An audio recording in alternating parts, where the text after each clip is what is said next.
Bismillahirrahmanirrahim. Para jamaah ibu dimulakan Allah SWT. Kalau kita tadi mendengarkan apa yang disampaikan, yang dibacakan oleh imam di dalam sholat tadi ya, di antara rakaat tadi, rakaat yang kedua imam membacakan yaitu surat Al-Maun ya. Surat Al-Maun ini kalau kita lihat di dalam urutan surat ini surat yang ke-107 ya, surat Al-Maun ya. Surat Al-Maun ini adalah barang-barang yang bermanfaat atau barang-barang yang berguna. Maka dari jumlah 7 ayat kami simpulkan saja bahwa di dalam surat Al-Maun ini Allah tegaskan bahwa ini termasuk orang-orang yang nanti akan memasuki neraka wail. Sebagian ulama mengatakan seperti itu. Kenapa? Karena di ayat yang keempat Allah menegaskan fawailul lil musallin. Ya, wail, celaka bagi orang yang sholat. Ya. Sebagian ahli tafsir mengatakan wail ini sebagai bentuk ancaman orang yang akan dimasukkan ke dalam neraka dengan kebinasaan. Ya, karena wail ini adalah kecelakaan, kerugian, kebinasaan siapapun mereka yang mendapatkan kata-kata wail. Contohnya di dalam surat yang lain Al-Humazah, wailul likulli humazatil lumazah, celaka bagi orang yang suka mencela dan mengumpat ya. Dan juga di dalam surat-surat yang lain ketika diawali kata-kata wail. Sebagian ahli tafsir inilah ciri-ciri orang yang akan memasuki neraka wail ya, atau orang yang akan mendapatkan kecelakaan, kebinasaan yang mereka divonis masuk neraka ya. Di antaranya mereka yang pertama adalah orang yang mendustakan ad-din. Ara'aital ladzi yukadzibu bid-din. Maka Allah mengawali dengan kata-kata, tahukah Muhammad kamu siapakah orang yang berani mendustakan agama? Orang yang mendustakan agama. Kalau kita kembali kepada tafsir ya, yang dimana ada satu tafsir para ulama menjelaskan yang disampaikan oleh Ibnu Zawzi di dalam kitab Zadul Masyir. Di dalam kitab Zadul Masyir ini kata-kata ad-din ini maknanya ada 4. Yang pertama, mereka telah mendustakan, mengingkari, menolak hukum Allah.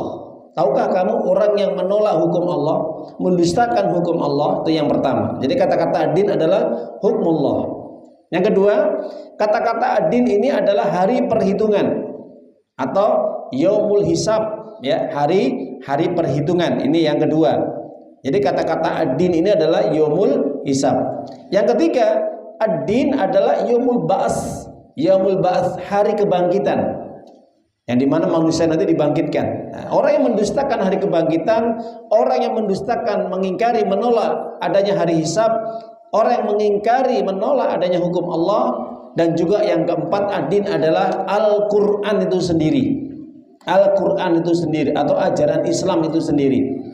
Maka para jamaah ibu, siapapun mereka yang masuk dalam bagian ayat ini, menolak, mengingkari, mendustakan hukum Allah, Al-Quran, kebenaran Al-Quran, ajaran Islam, syariat Islam, dan hari kebangkitan, dan juga hari hisab, dan apapun perjalanan setelah itu ya, baik neraka, surga dan yang lainnya, maka ini orang-orang yang celaka hidupnya. Maka mereka orang-orang yang dijanjikan oleh Allah masuk neraka wail.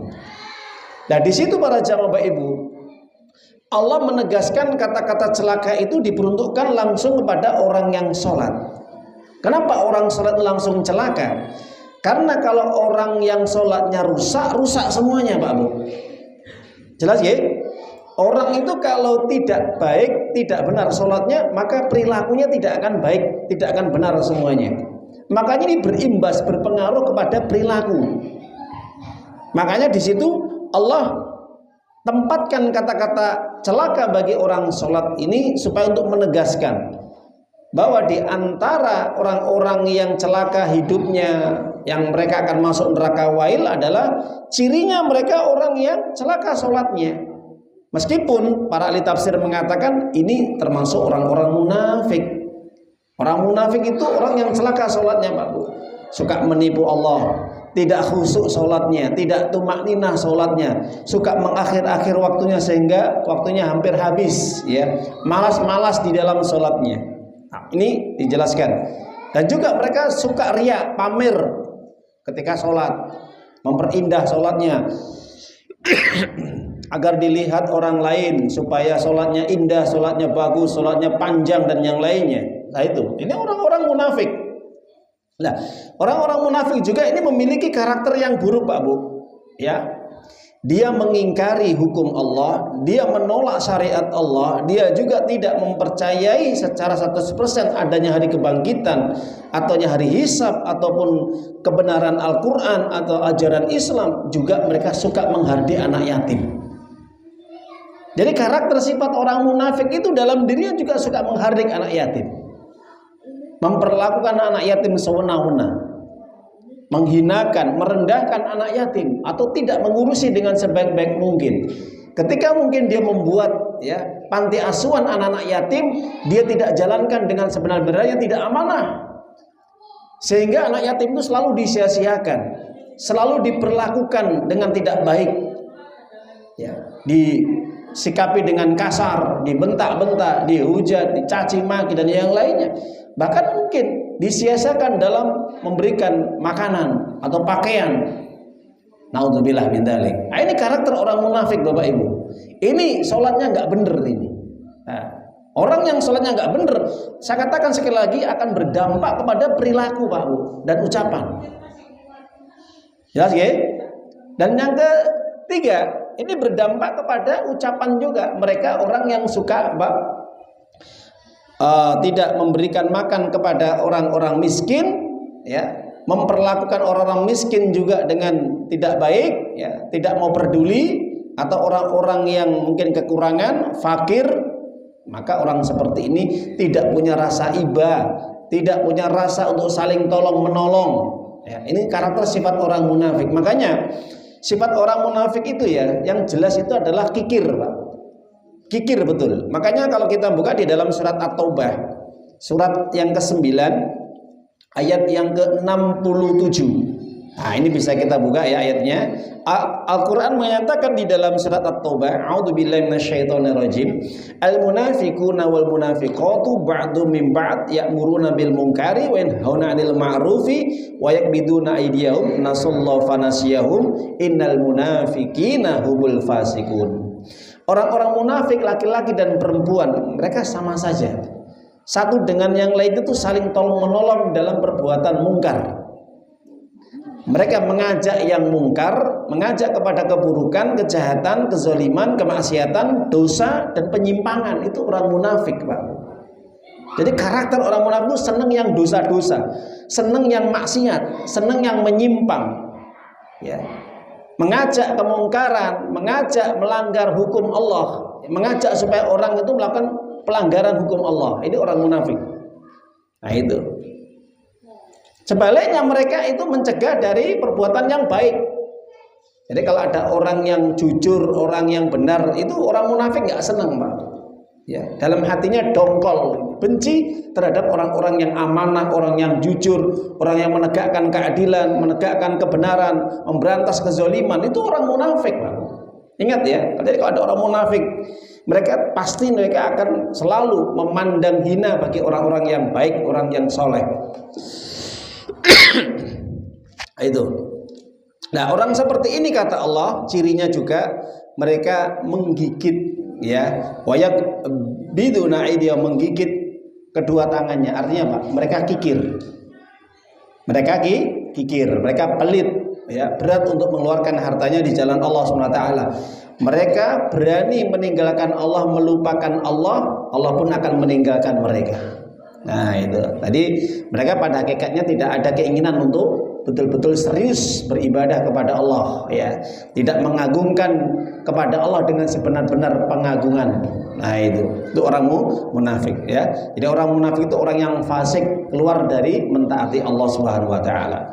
Nah, adapun orang-orang yang celaka di dalam surat Al-Maun tadi yang dibacakan imam tadi, yang keempat adalah selain mereka mendustakan, mengingkari, menolak hukum Allah atau hari pembalasan, Al-Quran, agama Islam, mereka juga menghardik anak yatim, mengolok-olok, atau orang-orang yang minta-minta, atau menghina orang lain sama, meskipun casingnya seakan-akan dia orang yang berilmu, tapi kalau lisannya ucapannya yang keluar dari mulutnya olok-olokan, penghinaan, umpatan, nah ini tanda-tanda ada kemunafikan dalam dirinya. Hati-hati Pak Abu. Jadi kata Allah itu banyak sekali ayat yang membahas tentang bagaimana sifat karakter orang munafik, dan dia berat kikir untuk mengeluarkan hartanya. Dia suka pamer riya dalam ibadahnya, dalam segala amalnya. Dia suka pamer Pak Bu, supaya diperhatikan, supaya dipuji, supaya dihormati orang lain. Orang yang seperti ini jelas orang yang celaka hidupnya, pasti celaka, akan binasa itu. Dan juga orang seperti ini Bapak Ibu, orang yang dia berat untuk meminjamkan sesuatu yang bermanfaat. Kata Allah yang terakhir adalah apa?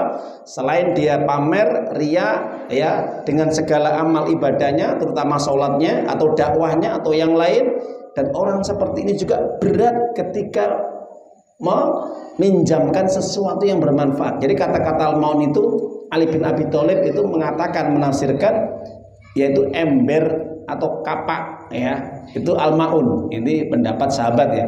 Sebagian adalah al-maun adalah harta yang bisa memberikan manfaat. Nah itu. Pokoknya intinya orang-orang yang celaka hidupnya mendapatkan neraka wail, mereka yang disifati oleh Allah di dalam Al-Quran surat Al-Ma'un. Ya, nanti bisa baca lagi ayatnya dan tafsirnya ya. Itu sekilas saya hanya menjelaskan apa yang telah dibacakan oleh Imam tadi. Ini bisa membuat hati kita akan semakin mengerti ya, paham betul setiap surat-surat atau ayat yang dibaca. Kalau diresapi, dipahami, ditadaburi, dihayati, itu akan menumbuhkan rasa cinta kita kepada Allah, rasa dekat kita kepada Allah, dan yang paling penting rasa takut kita kepada Allah. Jangan-jangan nanti kita masuk ayat ini atau tidak gitu loh. Itu yang terpenting ya. Jangan sampai apa yang kita baca, yang kita dengar itu mengenai diri kita atau peringatan bagi diri kita, itu jangan sampai terjadi. Kalau itu terjadi Pak Bu, segera kita insaf, segera kita bertobat, segera kita kembali kepada agama Allah dan bertobat minta ampun kepada Allah atas perbuatan-perbuatan atau ucapan kita. Ayyuhalladzina amanu ittaqullaha haqqa tuqatih wa la tamutunna